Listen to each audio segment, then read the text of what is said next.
देखिए, अगर आपको किसी चीज की जानकारी ना हो ना, तो ये दुनिया आपको उस विषय में इतनी बुरी तरीके से उल्लू बना देगी और आपको बातों में इस तरीके से उलझा देगी कि आप उनकी बातों में यकीन कर जाओगे और सामने वाला आपको कब न ठग के चला जाए आपको पता भी नहीं चलेगा। इसी तरह जो चीजें दुनिया में बहुत ज्यादा बोली जाती हैं, जो इस समय बहुत ज्यादा ट्रेंडिंग चीजें हैं, कम से कम उस चीज के बारे में तो आपको पूरी की पूरी जानकारी, वो भी सही सही होनी चाहिए और बहुत ही कम शब्दों में मिल जाए तो क्या कहना। ज्यादा सोचना ना पड़े, दिमाग लगाने की जरूरत ना पड़े, जितना हो सके आसान से आसान शब्दों में हम ये सब बातें जान सकें। जैसे एक शब्द है वेंटिलेटर, हॉस्पिटल से संबंधित है। आखिर ये चीज क्या है जो मेडिकल के क्षेत्र में आजकल के समय में सबसे ज्यादा इम्पोर्टेंट बताया जाता है, जिसे लाइफ सपोर्टिंग डिवाइस भी कहते हैं। अगर ये हमारे पास हो, मतलब इस पेंडेमिक में अगर इसकी शॉर्टेज ना हो तो होगा क्या, ये करता क्या है, इसके होने से हमें फायदा क्या है, चलिए आपको इसके बारे में बताएंगे बहुत ही साधारण से शब्दों में।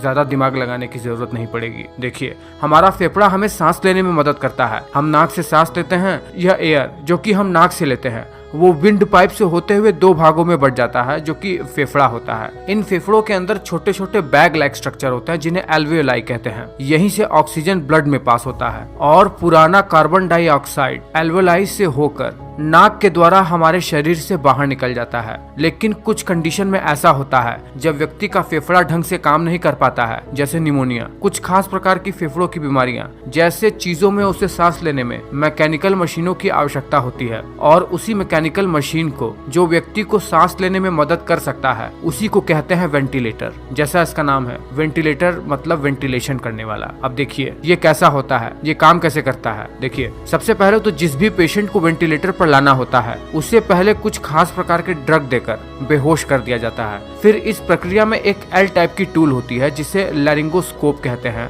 उसमें आगे की ओर एक सपोर्टिव ब्लेड होता है और इसमें एक टॉर्च भी लगा रहता है। इस लैरिंगोस्कोप टूल को मुंह में डालकर डॉक्टर बहुत ही ज्यादा सावधानी से हमारे गले में मौजूद एपिग्लोटिस को उठा देता है। एपिग्लोटिस खाना खाते वक्त विंड पाइप को ढक लेता है, जिसके कारण से भोजन कभी भी हमारे फेफड़ों में नहीं जाता है। उसी एपिग्लोटिस को उठाने के बाद डॉक्टर पेशेंट के विंड पाइप में एक एंडोट्रैकियल ट्यूब को इंसर्ट कर देता है। फिर इस एंडोट्रैकियल ट्यूब में, जो कि विंड पाइप के अंदर होता है, उसमें एक बैलून जैसी संरचना को फुला दिया जाता है जिससे ये पाइप अपनी जगह स्थिर बनी रहे। इसके लिए डॉक्टर एक स्पेशल बैग जैसी संरचना से पंप करके डॉक्टर ट्यूब की पोजीशन को चेक भी करता है कि वो ट्रैकिया के बिल्कुल लोअर पार्ट में हो। इसके लिए डॉक्टर एक्सरे भी करके देख सकता है। एक बार ये सारा प्रोसेस पूरा हो जाए उसके बाद डॉक्टर इस एंडोट्रैकियल ट्यूब में एक मैकेनिकल वेंटिलेटर को जोड़ देता है, एक स्पेशली डिजाइन मैकेनिकल पंप जो कि मनुष्य के फेफड़ों को ऑक्सीजन प्रोवाइड कराने में मदद करता है और शरीर के अंदर से कार्बन डाइऑक्साइड निकालने में भी मदद करता है। ये व्यक्ति को सांस लेने में मदद करता है। इस प्रकार से एक व्यक्ति तब तक वेंटिलेटर पर रहता है जब तक वो खुद से सांस लेने में सक्षम न हो जाए और इसी प्रक्रिया में कार्बन डाइऑक्साइड और ऑक्सीजन की मात्रा को निरंतर चेक भी किया जाता रहता है। तो है ना बिल्कुल साधारण से शब्दों में वेंटिलेटर की पूरी जानकारी। आपको ये वीडियो कैसा लगा है मुझे नीचे कमेंट करके बताओ। अच्छा लगा है तो लाइक जरूर करना।